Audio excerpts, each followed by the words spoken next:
اعوذ باللہ من الشیطان الرجیم بسم الله الرحمن الرحیم. نن د کلاس 12 بیولوژي نوې ټاپک ته او دا ټاپک ته ریسپیریټری سیستم او دا چې د چپټر نمبر 14 نه ریسپیریټری سیستم چې د په دې ټاپک کې زه تاسو ته په تفصیل باندې مې خو یاد ساتئ د ټاپک چې ډېر زیات امپورټنت دی او لانګویجن په شکل کې چې دی نو دا تاسو پیپر کې راتلی شي. نو اوس ریسپیریټر سیستم چې دی دا سره اول د دې په ډیفینیشن باندې ځان پوه کړئ چې it is a system that take the air in and expel it from the body. ریسپیریټری سیستم زمونږه د بدن د لیوینګ ارګانیزم داسې یو نظام دی چې دا د بهر ماحول نه اکسیجن اخلي یعنی هوا اخلي او زمونږ د بدن نه کاربن ډای اکساید یعنی زمونږ د بدن نه اضافي کوم هوا چې دا ناغه د کاربن ډای اکساید په شکل باندې مونږ په پوزه باندې چې دی هغه د خپل جسم نه لرکو. نو د ریسپیریټری سیستم دا کار دی چې د بهر نه هوا اخلي او بهر انوایرمنټ لمونږ په خپل پوزي په ذریعہ باندې چې دی هوا چې دی ورکو. نو دا دی ریسپیریټری سیستم.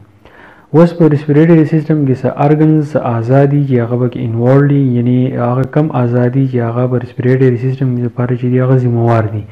نو باقي یو د نوز پوزه او د نوز نه لاندې یو بل پایپ دی چې هغې ته ویل کېږي پیرنګس. دا یو پایپ دی چې په دې کې هوا چې ده اغځي او د پیرنګ سره په خوا کې یو بل پایپ لګېدل دی چې هغې ته مونږ لیرنګس وایو. د دې نه علاوه زموږ سره ټریکیا ده. په دې پکچر کې تاسو لیدی شئ ټریکیا چې دی دا یو پایپ دی او د ټریکیا نه لاین دی چې دی بیا زموږ سره برانکای دی او برانکیول دی. نو دا اعضا داسې دي چې دا په ریسپیریټری سیستم کې چې دی دا د ریسپیریټری سیستم لپاره چې دی ذمہوار دي. اوس په مونږه دا اعضا چې دي دا مونږ په نمبر باندې وایو چې د دې په ریسپیریټری سیستم کې چې دی څه کار دی. نو اول په سر دی نوز پوزه also called nasal cavity. نوز ته بل نوم مونږ وایو نیزل کیویټي. نیزل کیویټي ورته ځکه وایي چې دا پوزه چې دا د دې هډوکي په ښکته باندې تللي دا هوا لاندې وړي. نو دا کیویټي چې دا د ټکي لپاره ځکه استعمال شوی دی. It is the first respiratory organ. د respiratory system د ټول نه اولنې کوم اعضا کې چې دي نه د ټول نه اولنې نوز دی. It is external part of respiratory system او د respiratory system واحد ارګن دی چې دا د جسم نه بهر دی یعنی دا external part دی. ښه بیا به کې دی سټرکچر چې د پوزې سټرکچر چې دی هغه څنګه دی پوزه چې دا څنګه جوړه ده. نو نوز از کمپوزډ اف بون.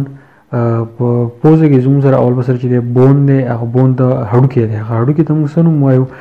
نیزل بون. هغې ته موږ نیزل بون وایو او د هغې نه علاوه په دې پوزه کې چې کوم کرچی دی نه هغې ته ویلی کېږي هایلین کارټیلیج. یو کارټیلیج دی چې د هغه کارټیلیج نوم چې دی هغه هایلین دی او هایلین کرچی ورته موږ وایو. د هغې نه علاوه نوز کانټین ټو اوپننګ کارډ نوسټرلز. بله پکې دا خبره ده په پوزه کې چې دی دوه سوري دي یو ته موږ پښتو کې ورته موږ سپېږمې وایو. نو دغه سورو ته چې دی نوسټرلز ویلی کېږي ان ویچ ایر انټر ټو باډي او د دې سورو دا کاري چې په دې کې هوا چې دی جسم ته ننوځي. انټرنلی نوز کانټین هیرز اینډ میوکس او دننه په دې پوزه کې چې دی ویښته وي او د هغې نه علاوه اوبه وي. هغه اوبو ته چې دی موږ په پښتو کې ورته قڼه وایو یا ورته چې دی میوکس وایو. اوس د دې پوزې کار څه دی په ریسپیریټري سیستم کې؟ اولنی کار چې د پوزې دی نه هغه دی فلټریشن اف ایر یعنی هوا صفا کوي. هوا چې څنګه زموږ پوزې له راورسي اکسیجن نه ورسي نو دا اکسیجن چې دی ور صفا شي بای سمال هیر انسایډ اټ. څنګه فلټر کوي زموږ چې کله اکسیجن نه کاږو نو اکسیجن چې دی پارټیکل راشي هغه پارټیکل چې دی زموږ د پوزې په ویښتو پورې ونښلي. زموږ په پوزه کې چې کوم چخې جوړیږي نو هغه هم د دغې ویښتو د وجې نه جوړیږي. اکسیجن چې دی هغه بالکل صفا لاړ شي کته او کمی ګرد غبار چې کمی دوړې چې یا زموږ ویښتو پورې ونښلي او د هغې نه چې دی بیا چخې جوړیږي. د هغې نه علاوه دویم کار د پوزې دا دی چې نوز کانټین میوکس ان وچ ډسټ اینډ مایکروبس سیټل ډاون اینډ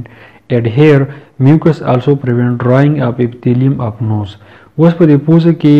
ما تاسو ته ووایي چې دا چې دی ډسټ پارټیکل کم ګند چې دی هغه جمع کوي. د هغې نه علاوه کوم اوبه چې دي کومه قڼه چې ده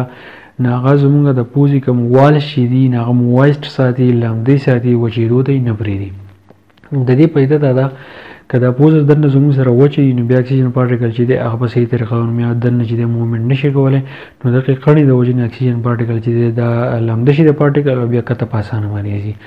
درېمې کار دا دی چې هیومیډیفیکیشن اف ایر. This occur as the air travels over the moist mucosa and becomes saturated with water vapors.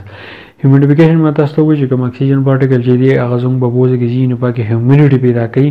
یعنې لمدی او څلورم کار د پوزې دا دی وارمینګ اف ایر هوا کوم هوا چې ده هغه بهر یخی او زموږ بدن ګرمي نو کله چې دا هوا زموږ د پوزې نه پاس کېږي نو دا هوا چې دی ګرمه شي نو دې ته ویلی کېږي وارمینګ اف ایر او چې کله هوا ګرمه شي نو د هغې ټمپریچر زموږ د جسم مطابق راشي بیا دویمه ارګن چې په ریسپیریټري سیستم کې دی نه هغه د پیرنګس دا یو پایپ دی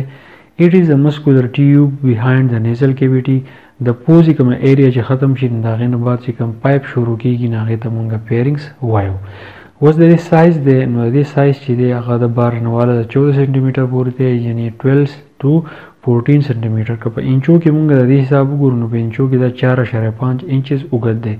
it is lined by mucous membrane او په دې کې دننه یو ممبرین دی چې هغې ته mucous membrane وایي غوړ ممبرین دی function اوس د پیرنګس کار څه دی passage way for air هوا چې د پوزې نه واخلي او کته بدن دی چې دی لیږي warming and humidification of air هوا چې د هغه ګرمۍ او باقي نمي چې دی پیدا کوي بله دا خبر یاد ساتئ په دې کې یو نوټ ما لیکل دی چې it is a part of both digestive and respiratory system پیرنګس چې دی دا هم د respiratory system یو حصه ده او د digestive system حصه ده ښه په دې کې بیا بل پایپ دی چې هغه ته لیرنګس ویل کېږي او لیرنګس چې دی also called voice box لیرنګس ته دویمې نوم چې دی موږ voice box وایو په دې کې اواز پیدا کېږي مونږ چې کومې خبرې کوو نو د اواز چې پیدا کېږي دا په دې لیرنګس پیدا کېږي دې نه علاوه it is a cartilaginous tube which lies at the upper side of trachea د هوا چې کوم مین پایپ دی کوم چې پیپړو ته تللی په هغې له پاسه باندې دا موجودي سایز او د دې سایز څونه دی it is about 4 سنټیمیټر لانګ دا 4 سنټیمیټر چې دی اوږد دي سټرکچر د دې سټرکچر څنګه دی مطلب ساخت څنګه دی ایکسټرنل سکلیټن په دې کې چې دی خپل سکلیټن مطلب چې دی د کارټیلیج نه جوړلی مطلب د کرچې نه جوړلی کارټیلیجنس پلیټس او دا د پلیټس په شکل باندې چې دی دا پایپ جوړ شوی دی نو هغې ته موږ کارټیلیجنس پلیټس وایي او دغه پلیټس چې دي نو دا هم د کرچې نه جوړلی پریونټ کولیپسینګ او د دې کار دا چې دا د کولیپسینګ نه ساتي مطلب دا پایپ چې دی د کارټیلیج نه جوړلی نو د خرابېدو نه د شکل خرابېدو نه چې دی بچ ساتي که فرض که دا د کارټیلیج نه وی جوړ نو بیا چې په دې سبوج راتلی نو دا به چې دی بیا ماتېدو بل دی epiglottis epiglottis څه شی دی opening of larynx is guarded by special tissue called epiglottis په لیرنګس باندې له پاسه چې دی یو ټیشو موجود دی چې هغې ته epiglottis وایي او د epiglottis کار داسې دی چې دا لیرنګس بند ساتي په کوم وخت کې keep food and drink from air way کله چې موږ خوراک وخورو کله چې موږ اوبه وڅښو نو د دې اوبو یو ذره او د خوراک یوه ذره چې د هغه لیرنګس ته چې دی نه پرېږدي کله چې موږ نوڼۍ تېرو نو epiglottis چې دی ولګي دا لیرنګس چې دی دا بند ساتي په دې پسې بیا ورپسې بل ارګن چې دی هغې ته موږ ووکل کارډ وایو ووکل کارډ ته بل نوم چې دی ساوند باکس وایي نو دیر آر 2 بینډز انسایډ لیرنګس اوس کوم لیرنګس چې دی نو په دې کې 2 بینډز لګېدلي د بینډز دا ټکی چې دی نو دا موږ د اواز لپاره استعمالو دا هغه ځای دی چې د کمې نه اواز چې دی پیدا کېږي نو it helps to produce sound او دا به اواز پیدا کېدو کې مدد ورکوي فنکشن اوس د ووکل کارډ یا د ساوند باکس کار څه دی ووکل کارډ باندې ځان پوه کړئ چې کوم لیرنګس چې دی په دې کې 2 بینډز لګېدلي 2 حصې د اواز لپاره نو هغې ته موږ ووکل کارډ وایو یا ورته ساوند باکس وایو د دې کار څه دی پیسیج وے فار ایر هوا چې به کته بوځي پروډکشن اف ساوند په دې کې اواز پیدا کېږي it protect the lower respiratory tract from the entry of food او بل د دې کار دی څونه لاندې چې د ریسپیریټري سیستم کومې لارې دي نو ووکل کارډ دا کار کوي چې هغه لارې چې دي د فوډ انټر کېدو نه چې دی بچ کوي هیومیډیفیکیشن اینډ وارمینګ اپ ایر کوم هوا چې ده نو هغې نمي پیدا کوي او بل دا ده چې د هوا چې ده ګرموي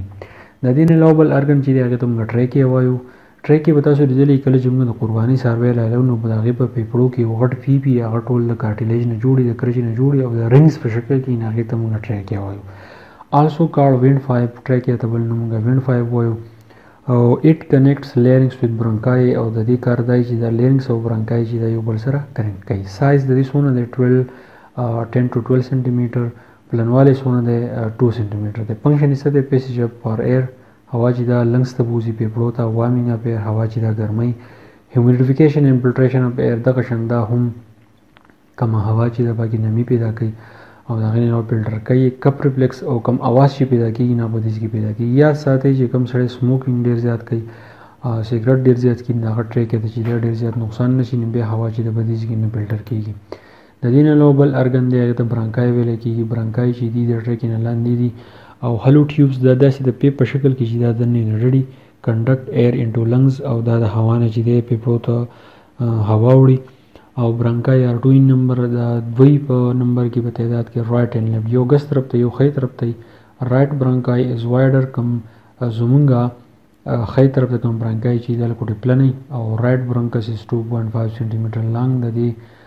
2 سنټي میټر چې 2.5 سنټي میټر چې دا اوږدي. برانکای دی ته وایي چې کله